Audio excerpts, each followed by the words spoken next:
मंत्री डॉक्टर रमन सिंह के आरोप पर प्रदेश के आवास और पर्यावरण मंत्री मोहम्मद अकबर ने तीखा पलटवार किया है। वहीं एनआरडीए की तरफ से बैंकों का कर्जा चुकाने को लेकर यूनियन बैंक ने संपत्ति को नीलाम करने का फैसला लिया। मोहम्मद अकबर ने कहा कि नई राजधानी बसाने के लिए सरकारों ने अनाप शनाप कर्ज लेकर सुविधाएं विकसित की हैं। इसके साथ राज्य सरकार ने भी पिछले 3 साल में 51,000 करोड़ से अधिक का कर्ज लिया है। अब सरकार पर ऋणभार अनुमानित राजस्व आय का 106% हो गया है। अभी जो नवा रायपुर अटल नगर विकास प्राधिकरण को लेकर एक बैंक की तरफ से एक संपत्ति अटैच करने का मामला सामने आया है, उसमें मैंने डॉक्टर रमन सिंह का भी बयान उसमें देखा है, तो वो उसके बारे में जरा डिटेल जानकारी मैं आपको देना चाहता हूं कि ये जो भी निर्माण का कार्य हुआ था बगैर सर्वे बगैर आकलन कराए और जिस तरीके से जो निवेश हुआ है बहुत अधिक दर में उसका निर्माण कार्य हुआ है। 2016 में प्रारंभ होके और 2018 के अंत में जाके ये पूरा हुआ है। ये पूरा डॉक्टर रमन सिंह के कार्यकाल के समय का है और उनके द्वारा जो निर्माण हुआ है इसमें कुल कर्ज लिया गया था 262.31 करोड़ और जो जमीन इसमें उपयोग में लाया गया वो 2.659 हेक्टर। अब सवाल इस बात का है कि ऐसे चीज़ों का निर्माण हुआ, जो कॉम्प्लेक्स का निर्माण हुआ है, उसका बाजार में किसी प्रकार का कोई मांग नहीं था, कोई सर्वे नहीं था, किसी प्रकार का कोई अध्ययन नहीं किया गया और जमीन में जो निर्माण कार्य हुआ है उस जमीन में निर्माण कार्य में जो राशि इन्वेस्ट किया गया है, आज यदि हम उसको बेचना चाहते भी हैं तो मार्केट में उसकी कीमत आज दिनांक को भी नहीं है जितने की उसकी लागत आई है। छत्तीसगढ़ सरकार एक तरफ बड़े बड़े वादे निभाने की बात कर रही है तो वहीं उन वादों की जमीनी हकीकत कुछ और बयां कर रही है। बेमेतरा जिले के ग्राम झालन के 3 एकड़ में फैले विशाल गाय गौठान में न गायों के पीने के लिए पानी है और न ही गायों के खाने के लिए चारा।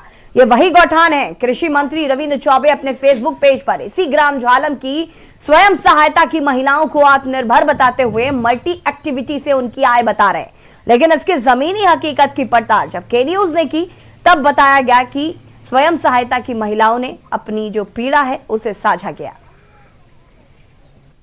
पिछले साल कुछ के बेचे रहे हैं हम आमदनी तो अभी कुछ पते च नहीं है और अपन पास से पैसा लगाए पड़ते। ये साल 2 महीना में तो मशीन बन के आई। 4 समूह काम कर रहे हैं। एक मछली पालन, मध्याह्न भोजन सेटिंग और एक बाड़ी विकास है, एक मुर्गी पालन है और एक हमारे खाद है जय मां सरस्वती। तो इसमें हम लोगों को 80,000 मिला है और बाकी अभी तो भुगतान नहीं हुआ है। वहाँ पैसा के लिए हम दर ठोकर खा रहे हैं। वहाँ समिति में जाओ झाल के तो वहाँ बोलते हैं कि बैंक भुगतान करेगा, बैंक में जाओ तो पैसा नहीं आया करके, तो बार बार जाने आने में तो पैसा खर्च हो गए, तो हम लोगों को कमाई कुछ नहीं है। इसीलिए हम लोग पैसा पहले आए काम करे तो 1.5 साल में हम लोगों को कम से कम खाद जा रहे तो पैसा तो आएगा तभी तो काम करेगा भैया। और कामें कर ले रहे, पैसा नहीं आ रहा तो कैसे काम करे उसमें। आदर्श गौठान के नाम से जाना जा रहा है बेमेतरा जिला के ग्राम पंचायत। हम इस वक्त झालम में है और जमीनी हकीकत कुछ और बयां कर रहा है। इस वक्त हम गौठान में हैं और हमारे साथ कुछ यादव भाई भी जुड़े हुए हैं और जमीनी हकीकत कुछ और बयां कर रहे हैं। हम यहाँ देखें तो चारा पानी कोई प्रकार का व्यवस्था अभी नहीं किया गया है और 1 महीने से यहाँ बोर पंप भी खराब है। सरकार तो बड़े बड़े दावा कर रहे हैं कि यहाँ पे चारा पानी का पूरा व्यवस्था है, लेकिन यह जिला के सबसे बड़े आदर्श गौठान के नाम से जाना जाता है, लेकिन जमीनी हकीकत कुछ और बयां कर रहा है। और हमारे साथ कुछ यादव भाई भी जुड़े हैं और जमीनी हकीकत क्या कहता है हम जानना चाहेंगे। कि क्या नाम है आपका? उदयपाल जी, बताइए कि यहाँ क्या क्या व्यवस्था किए गए हैं? यहाँ कुछ व्यवस्था नहीं है, पानी की व्यवस्था नहीं है, पैरा भूसा की व्यवस्था नहीं है। आदर्श गौठान ऐसे बोल दिए हैं, यहाँ भूखे मर रहे हैं जानवर, घुमाने की भी जगह नहीं है। यहाँ देखें तो 4 समूह संचालित है, लेकिन जमीनी हकीकत कुछ और बयां कर रहा है। यहाँ पे जिस तरीके से बता रहे हमारे साथ जुड़े थे यादव लोग देखे हैं, यहाँ पे कोई प्रकार के यादव अभी तक नहीं लगे हैं गांव में और यहाँ न पैरा का व्यवस्था है न भूसे का व्यवस्था है और 1 महीने से बोर खराब है। लेकिन सरकार कह रही है कि यहाँ पे पूरी व्यवस्था है, लेकिन जमीनी हकीकत कुछ और बयां कर रहा है। दुर्गा प्रसाद सेन, बेमेतरा। और वक्त हो गया एक छोटे से ब्रेक का, चल हाजिर होते हैं। आप देख रहे हैं के न्यूज, खबरों का सारथी। पर ये दिल है कि चख रहा है उन्हीं अल्फाजों का नूर नूर और नूर नूर और नूर नूर और दूर कितना भी जाओ, इस जुबान से दूर ना जा पाओगे। विमल, बोलो जुबान केसरी। आप देख रहे हैं के न्यूज, खबरों का सारथी। ब्रेक के बाद एक बार फिर से आप सभी का स्वागत है।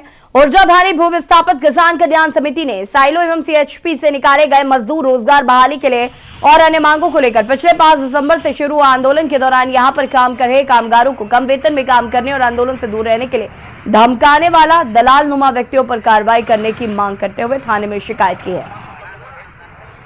आरोप है कि ये लोग पेटी ठेकेदार हैं और मुख्य कंपनी के साथ आपसी साठगांठ कर कम वेतन में मजदूरों से काम लेते हैं और पूरी वेतन की मांग करने वाले मजदूरों को काम से बाहर निकाल देते हैं।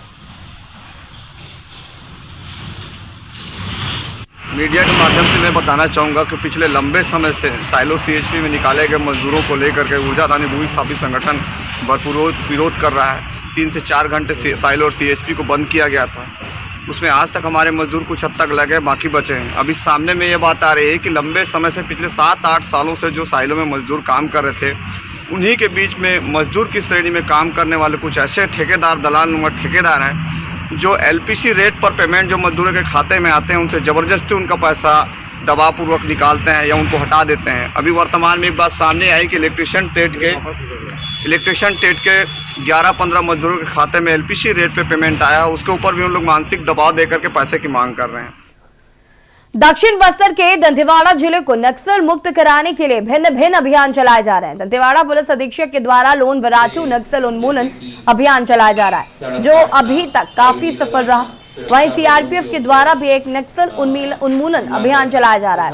यह अभियान बस्तर के वास्ते अमन के रास्ते अभियान के नाम से चलाया जा रहा है। सीआरपीएफ की 231वीं बटालियन ने सभी नक्सलियों को लोन वराटू अभियान के तहत दंतेवाड़ा पुलिस के सुपुर्द किया। लोन वराटू अभियान के तहत समर्पण करवाया गया। हमला करना तथा दंतेवाड़ा पुलिस के द्वारा संचालित लोन वराटू अभियान, जिसके अंदर हमारे क्षेत्र में जो केंद्रीय सुरक्षा बल है सीआरपीएफ, उनकी बहुत ही एक अहम भागीदारी है। उनके समाचार 4 अन्य हमारे जो मतिभ्रमित एवं प्रभ्रमित भाई थे, उन्होंने मुख्य धारा में जुड़ने का तथा प्रदेश की सरकार के द्वारा जो प्रदेश के जिले के एवं गांव के विकास के लिए जो नीतियां चलाई जा रही हैं, उनमें सम्मिलित होने का एक सराहनीय कदम उठाया है तथा मुख्य धारा में वो जुड़े हैं। मैं अपने सभी भाइयों का स्वागत करता हूं और मीडिया के माध्यम से, मीडिया के बंधुओं के माध्यम से अपने बाकी अन्य मतिभ्रमित एवं पदभ्रमित भाइयों ने जिन्होंने हथियार उठाए हुए हैं, उनसे अपील करता हूं कि वे भी अपने हथियार डालें और क्षेत्र के विकास में अपनी भागीदारी दें। साहिबगंज के राज में